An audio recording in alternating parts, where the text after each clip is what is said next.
Oh, Diba? nakatayo. Nakahiga. Wide. Pang TV kasi tol. 60 times 2,000. Pag vlogger ka, nakatayo. Tapos my day. Nakatayo yun. Napag-aralan mo na pala yun, tol. Kasi ano yun eh, phone material yun. Meron siyang mga ganun. Hindi, may sense naman. Oo, kahit ganyan. Ganyan yung price ng TV. Pag nakatayo, in-upload mo yung gitna. So, ibig sabihin lahat ng mga lalagyan. nagpo-post sa YouTube, ganito ang ano nila. Kasi white yun pa. White yun. Pag my day lang, phone yun. Pang social Sila malupiton, nakatayo. Pag social media, pang cellphone yun eh. Cellphone. Yan kasi pang TV.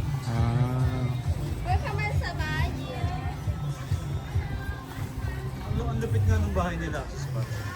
Pine-play yung mga video niya sa YouTube.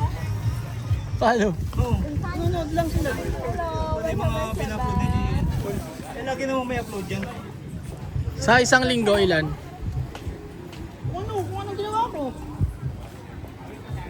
Tapos minsan yung kung ano ng kagaguhan pa.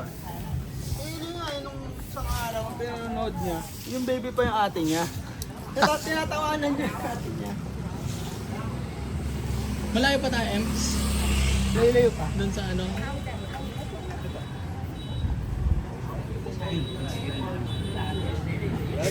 Yun yun, malapit sa ano.